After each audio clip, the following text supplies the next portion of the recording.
Of figure design. Some of this should be review. Some of this might be new or be presented in a slightly new way. Chapter 17 talked about the principle of proportional ink. This states that the sizes of the shaded areas in a visualization need to be proportional to the data values they represent. So this is specifically for things like bar plots, or if you're doing line graphs that have shaded areas. And of course, remember, those should only really be done for single line graphs. What this principle states is, or really what it means, is that you always need to include 0 in your axes. We said at the beginning of when we started working with bar plots that we needed to include 0 as part of the rules that cannot be broken. The reason for that was because the amount of area that is taken up by the bars is meaningful in itself. The line graphs are not that way. If you just have lines, you don't have to include 0. You can start it at a more appropriate axis point. If, for example, all of your data points are in the thousands and none of them are anywhere close to 0, you can start your plot up higher on your y-axis. But if you include shading, you have to include the 0, whether it's a positive chart or like the one shown here that is a negative one. Also, this principle basically states also that if you have something that is not proportional, such as a logarithmic scale, then you should avoid using any shading. Okay, and that should have been shading, not shared.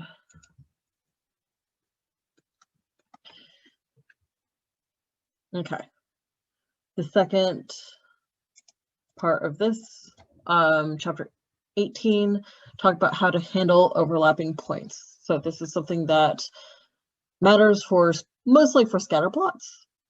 So if you have a lot of points on there and you are using a grouping function, the overlap can make it really hard to see exactly what's going on. It can hide data because they're layered on top of each other. And you saw that especially with the data that I had for most of my data is 1 to 5 scales, which is terrible for scatter plots. So how can we solve these? One of those tactics is by using a partial transparency. So basically the inside of your dot is a light transparent thing, and then it has an outer circle on the, or outer line on the circle to make it a little easier to see. So that way, when you have overlaps, you can see them easily. The other thing is jittering. That's what I would have to do for my particular Likert scale type issues. And that allows you to shift, instead of the points being right on top of each other, you shift them a little bit so that it brings them from being completely covered to being overlapped just a little bit. However, that can, if you do it too much, it can cause an issue where you're putting data where it shouldn't be, like you're bumping up the values a little higher or a little lower. So you have to be really, really, really careful when you do that. But jittering is very commonly used within scatter plots, just to help with the comprehension.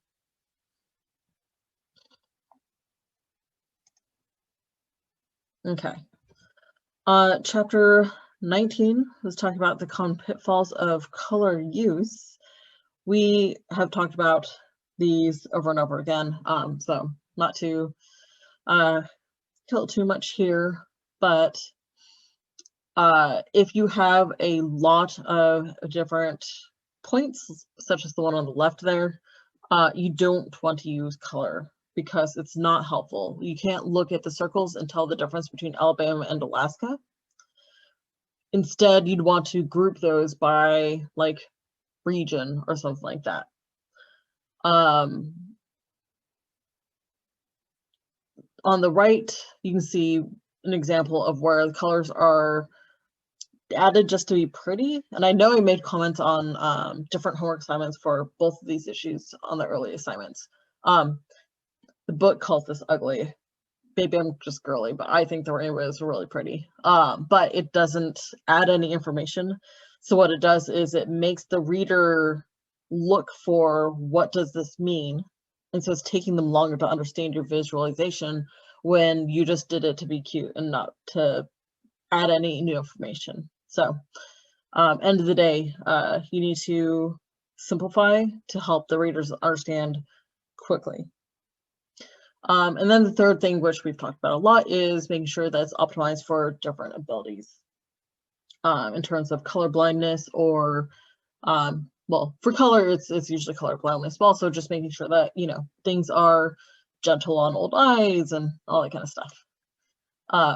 So that is mostly a review for you on color. Chapter 20, again, review, we've talked about this before, but a good reminder here at the end of the quarter as you're working on your projects. If you're using color coding, make sure that they are redundantly coded.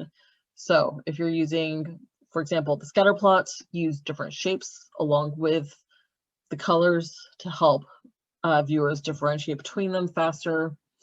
Build in legends where possible. Tableau, you're kind of stuck with the legends, and you want the legends to also act as like filters and things like that sometimes.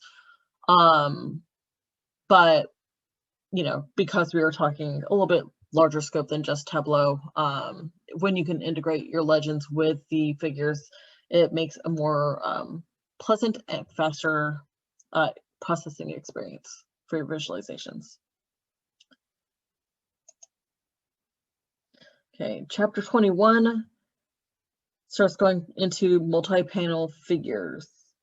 So this is where you are breaking down complex figures such as a line graph with 9 different lines, which is just a lot, into smaller ones. We've seen examples of this throughout the weeks in some of the discussion post areas where we've seen them do this and sometimes add extra features after they've done this, so you can drill down further and explore these graphs. And I think one of the issues actually of the one that we looked at is that the axis was not the same, or it wasn't clear if they were the same. So making sure all of these say 20% at the top and start at 0, and it's the same years, all of that is super duper duper important, no matter how tall the data actually goes up, or if there's missing data and they don't, like if one of these didn't have data in 1970s and only started the 80s, still have to start and keep the axes exactly the same. Otherwise, they're not comparable.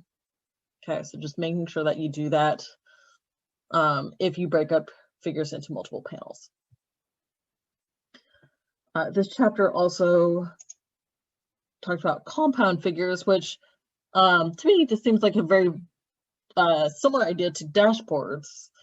Dashboards tend to be, well, dashboards and Tableau are interactive. And when we think about dashboards, we often think about these interactive type ones. However, they don't have to be interactive. These compound figures are just related instead. So you can see, and I included the note, the labeling and stuff in the first figure here to show you how they describe and work together. Because otherwise, like if you're just looking at the pictures, you're like, okay, degrees awarded in millions, increased over the years, and then, okay, you're looking at, okay, so they changed. But you kind of have to like think about it. If you read the thing, you know, they're both about the trends and bachelor's degrees conferred by U.S. institutions of higher learning. So they're defining what's going on here. They give it the years, more specifically than the axis gives us. Total number of degrees nearly doubled. So it gives us the takeaway, the key message. And then on figure B, and you can see the little A and B, they're not obtrusive, they're just kind of sitting there. Among the most popular degree areas, these ones experienced a decline, whereas business and health professions grew. So again, they're giving you the big key takeaway from here and giving us the point. Why are they showing this? Why are they connected? As we talked about last week as well, with dashboards, our colors, fonts, and symbols need to coordinate. So you can see that in these graphs, anything that is coded female is orange, anything that is coded male is blue, and is consistent between all of these. Did this graph by itself, the little bar plot, need to be color coordinated in itself? No. If this was a figure by itself, just a worksheet, that it'd be unnecessary information. I mean, technically it'd be color coded and redundant, which is fine. It's just not necessary. But put in this context, it's actually really important for it to be color coordinated with everything else, so that you can easily see, okay, women, there's fewer women, they have a lower RBC count, whatever that is, and they have higher body fat percentages across all the different sports.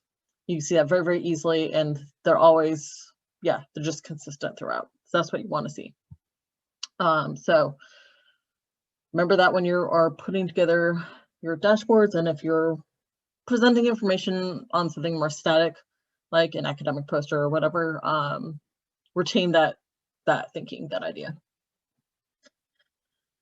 Okay, so that wraps up everything from the principles of figure design section. We'll transition to talking briefly about text analytics.